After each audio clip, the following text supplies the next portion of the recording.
ये होमवर्क वाले सवाल निकालें कौन से थे। Question 28।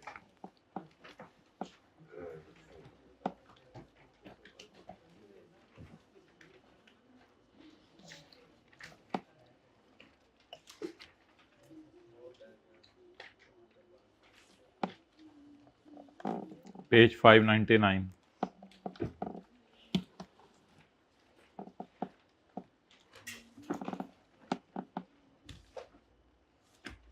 Taxable purchases from registered person, 20% of these goods were returned। तो आप लोगों ने पहले वर्किंग के अंदर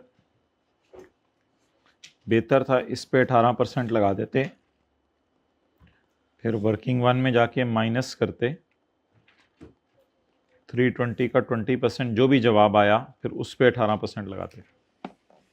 बेहतर ये था। बाकी ये परचेज तो डेड हो जाएगी, ये परचेज भी डेड हो जाएगी। Electrical and sanitary fittings 60% used in factory and 40% in office. 60% factory में यूज़ हो रही हैं एंड ऑफिस। ये यूज़ फॉर टैक्सेबल और एग्जेम्प्ट सेल नहीं है, ये वो ढीले हाथ छोड़ने वाला नहीं है। तो अब चाहे फैक्ट्री की बिल्डिंग हो चाहे ऑफिस की बिल्डिंग हो, कंस्ट्रक्शन मटेरियल फिक्स्ड एसेट होता है, ये प्लांट एंड मशीनरी और इलेक्ट्रॉनिक कैश रजिस्टर नहीं है। इसलिए ये वाली परचेज ऑफ 17 पूरी की पूरी इनएडमिसिबल थी, क्योंकि फैक्ट्री के अंदर भी कंस्ट्रक्शन मटेरियल इस्तेमाल होता है और ऑफिस के अंदर भी कंस्ट्रक्शन मटेरियल इस्तेमाल होता है। तो ये चीज़ें यूज्ड इन इमूवेबल प्रॉपर्टी थी, इमूवेबल प्रॉपर्टी के अंदर यूज हो रही हैं।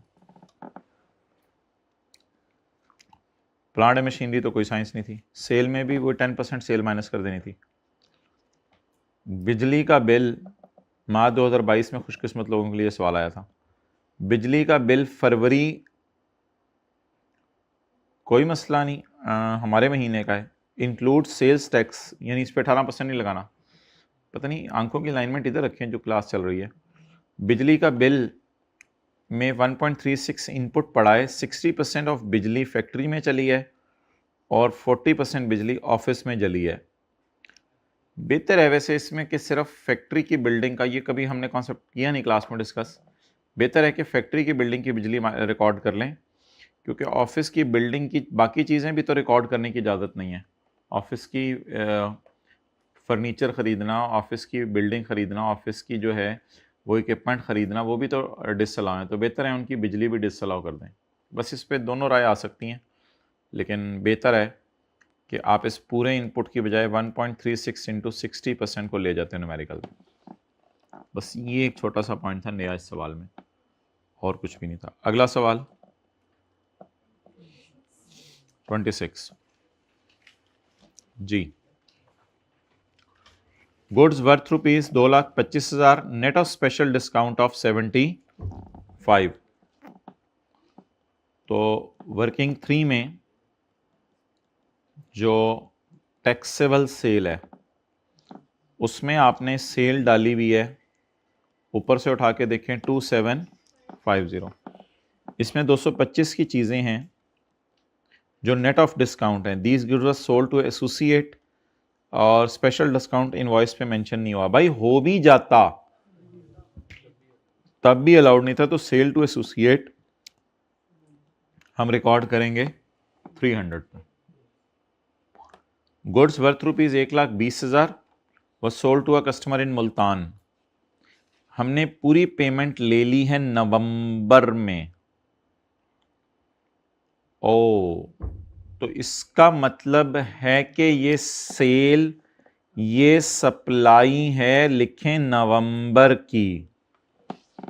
ओए, रूल है अर्लियर ऑफ कैश रिसीव्ड और व्हेन द गुड्स आर, इसको माइनस करना था यहां से, -120 सेल ऑफ नवंबर है ये, इसको डैश डाल देना था फिर नीचे। सही है? क्लियर?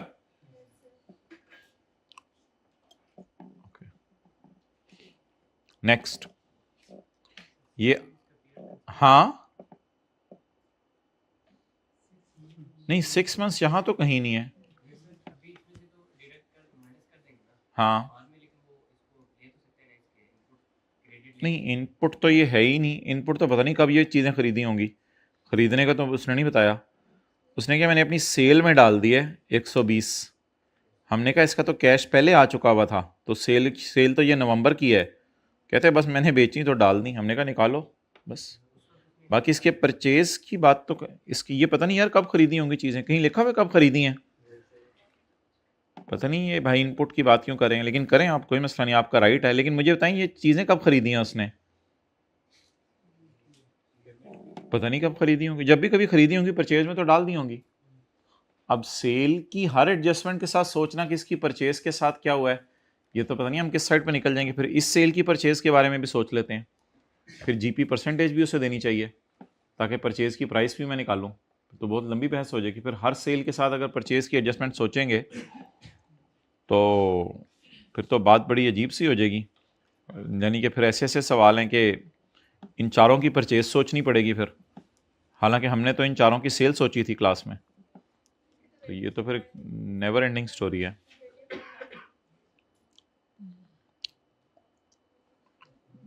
जी क्या फरमाया जा रहा है?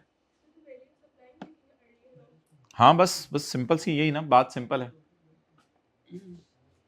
बिन बुलाए चाहे आ गई, अल्हम्दुलिल्लाह, नॉट नेसेसरी बट इसको ख़त्म करें ऐसे ऐसे, कोई अच्छी चीज़ नहीं है, पी पी के ख़त्म करें। अच्छा सॉरी, सेल ऑफ टैक्सेबल, ये तो आज की क्लास में की है। Sale of taxable goods to unregistered goods include 130 to end consumer, तो इसको यहाँ से निकाल देना है -130, उधर ही पता नीचे सेल टू अनरजिस्टर्ड, और इधर इसको डाल देना है ताकि सेल पे 18% लगे।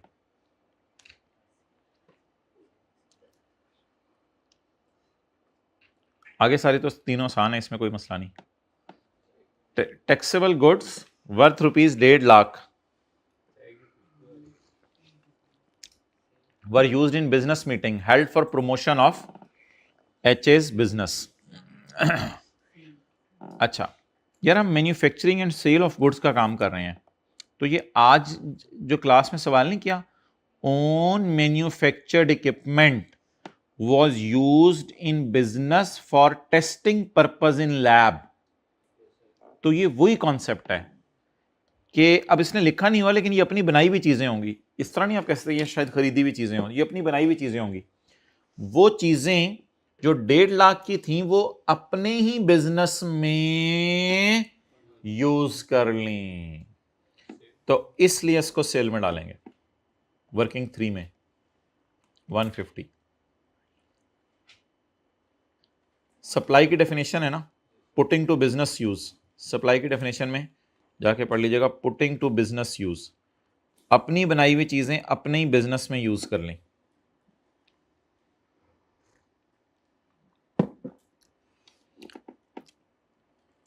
ये तो कोई मसला नहीं यार। वैसे ये टैक्सेबल एंड जीरो ना भी लिखता ना तो हमें पता है कि टैक्सेबल में जीरो आ ही जाती हैं। बिजली के बिल है सितंबर का, अक्टूबर में पे हुआ है, however related input was inadvertently remain unclaimed, तो भूला हुआ इनपुट अगर आपको कभी भी याद आ जाए, नहीं बिल तो नहीं देखना, आप जब इनपुट दे दे तो बस वही काफ़ी है। तो भूला हुआ इनपुट आपको याद आ गया, जल्दी आ गया। हमारा कौन सा महीना है? फरवरी। और बिल किस महीने का है? अक्टूबर में कर लो, नवंबर में कर लो, दिसंबर में कर लो, जनवरी में कर लो, फरवरी में कर लो, कर लो। वैसे सितंबर को देखना था, अक्टूबर तो कंफ्यूजिंग था, सितंबर को देखना था जिस महीने का बिल है।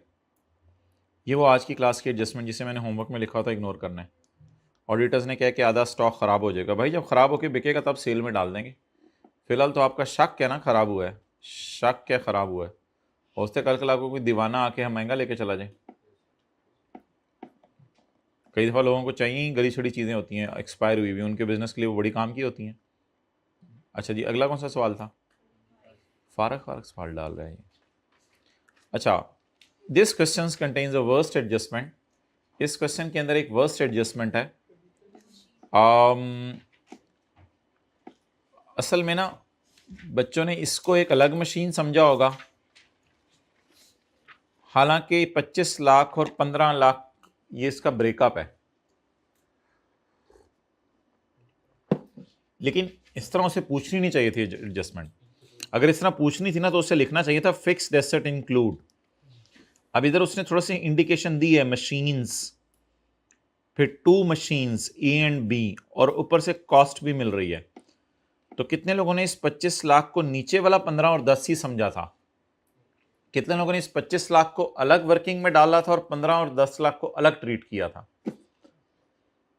क्या करें, इसका कोई हल नहीं है। भोंगी सी मारी थी उसने। नहीं, अब क्या, कुछ नहीं यार, ऐसा हो जाता है कभी एग्जामिनर से। अब क्या करें इसको, कोई ऐसा मसला नहीं। नंबर तो फिर पता नहीं अब काटे नहीं काटे, मैं क्या करूं। इसीलिए कहते हैं पूरी तैयारी करके जाएं, ताकि 90 से 95 नंबर तो हमारे आ जाएं। बाकी ये 3-4 नंबर आपके कट जाएंगे इसमें से, बाकी 90-95 आ जाएंगे इंशाल्लाह। नीचे नोट दे देते तो फिर ठीक है कि ये ऊपर वाला मशीन अलग है, नीचे वाला मशीन अलग है, ये फिर नोट दे देते तो ये फिर ठीक है।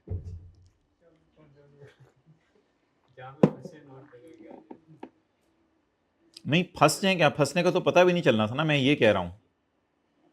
वो फंसना क्या जिसमें पता चल जाए, ये तो फंसने का पता भी नहीं चलना था। ये तो जब होनी थी बाद में फिर पता चलना था कि आपके सिर्फ जो है वो 84 नंबर आए हैं पेपर में। फिर तो पता ही नहीं चलना था ना। इस सवाल में तो कोई एडजस्टमेंट नहीं कराने वाली। अगर इस सवाल में कोई एडजस्टमेंट करवाने वाली है तो फिर वो आप में मसला है मेरे ख्याल से, इस सवाल की एडजस्टमेंट में मसला नहीं है। अच्छा जी, आज तो आपको कोई सवाल नहीं देना होमवर्क, आपके कोई टेस्ट उस्ट चल रहे हैं सुना है। तो अब आप हजरात जो है वो तशरीफ़ ले आएँ। अल्लाह आपका भला करे चैप्टर नंबर 23 पे, ताकि 2-3 मिनट में हम आपको फ्री कर दें, आप ज़्यादा फ्री ना हो जाए। ताकि चलें 22 कर लें, जो मर्ज़ी कर लें, कर लें।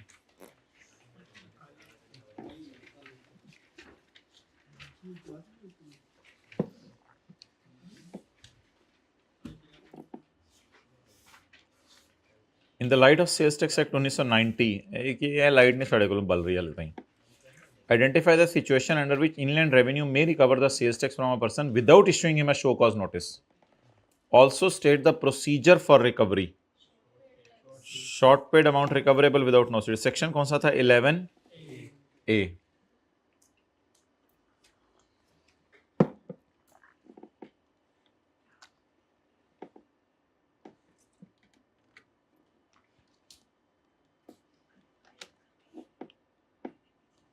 अच्छा जी,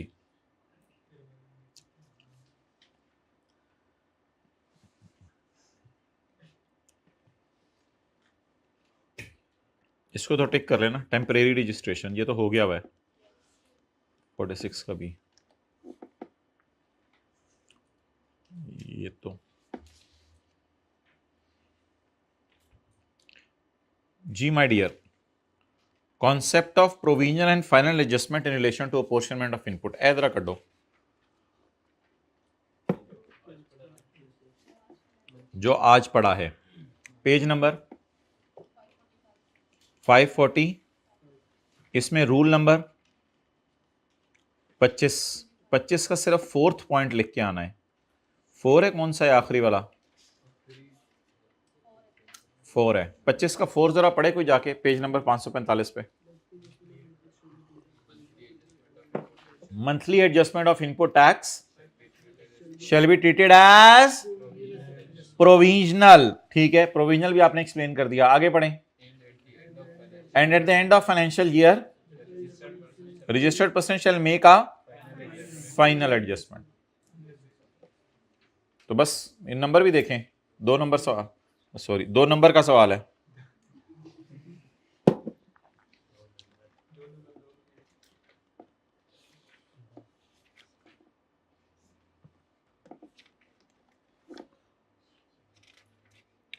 There are certain goods returned by customer as they are unfit for consumption and the seller has no option but to तोड़ them.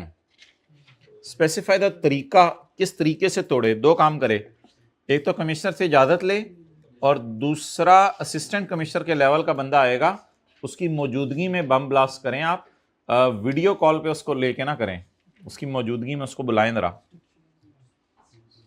पेज नंबर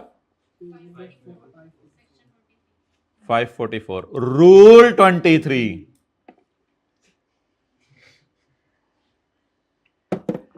कोई नहीं भाई, मेरी क्लास में मेरी मर्जी, मैं क्या करूँ। क्वेश्चन 40 चाटी जान ले लो फिर। अंडर द प्रोविजन ऑफ खाला जी के act and rules made by खालू जी, identify the situations in which a registered person may be liable for the registration. छोटे को लबने पे लगा देना और ये छोटे बहुत आगे निकल जाते हैं, आप लोग पीछे रह जाते हैं, फिर आप कहते हैं कि जिसको मैंने पढ़ाया था वो पास हो गया है। ये कई दफा लोग सुनने में आते हैं। तो ये छोटा ही होता है जो खुद ढूंढ रहा होता है चीजें, और आप लोग शाह बन के बैठे होते हैं। लब यार, पेज 520, पेज 536, रूल 11 का भी टॉप वाला सिर्फ लिख के आना है। पुत्र तू भी लब ले, तू भी छोटे ने लाया, मैंने लगता है काम वास्ते। नहीं गया, ये नहीं गया उस सफे पे।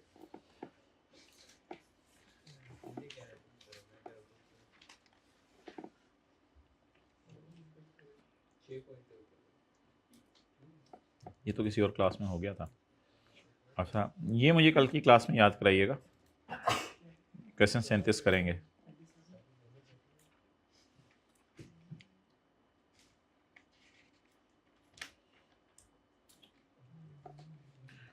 जी, बत्ती का है, बत्ती का है 10 से।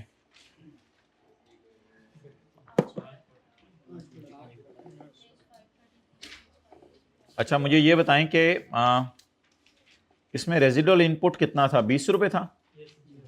और रेजिडुअल इनपुट टैक्स क्रेडिट कितना था? 13 रुपए। किसी को पेज नंबर याद हो रेजिडुअल इनपुट का?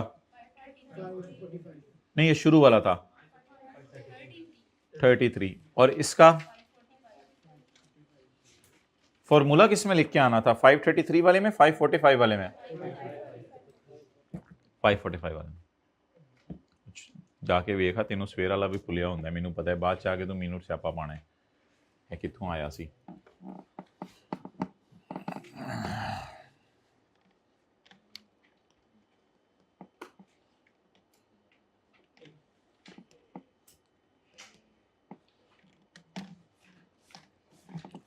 Rules relating to change in particulars of registration other than change of business category. पहले तो ये बताए ना, पहले अदर देन को छोड़ें। Rules relating to change in particulars of registration.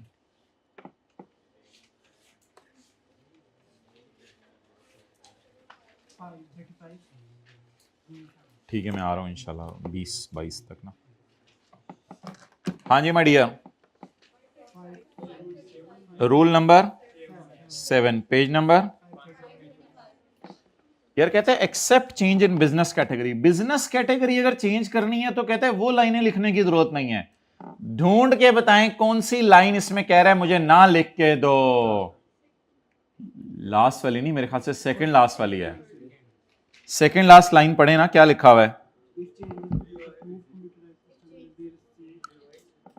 यार वो जो मैन्युफैक्चरर वाली बात है वो नहीं लिख के आनी। तो रूल 7 का 2 नहीं लिख के आना, रूल 7 लिख के आना है। रूल 7 एक्सेप्ट 7 का 2, ये जवाब है असल में। कहते हैं अगर बिजनेस कैटेगरी बदल रहे हो ना अपनी, तो वो मुझे लाइन ना लिख के आओ। यार अब अजीब सी बात है, वो भी एक लाइन थी लिखवा लेता। कहते नहीं वो नहीं लिखनी। मैंने कहा लिख लेना, नहीं। लेकिन एक लाइन में लिखा हुआ है कि अगर एज ए मैन्युफैक्चरर आप आ रहे हैं तो वो वाला, असल में इसमें उसको डर ये था कि आपने फिर मैन्युफैक्चरर की जीपीएस टैग फोटोग्राफ्स वाली बातें भी लिखने लग जानी थी, हालांकि वो आपने कहाँ लिखनी थी। तो इसको डर ये था कि उसने आपने डिटेल में चले जाना था। तो कहते हैं उस डिटेल में जाने की जरूरत नहीं है। तो फिर लिख के क्या आना है? 7 का 1, 3 और 4।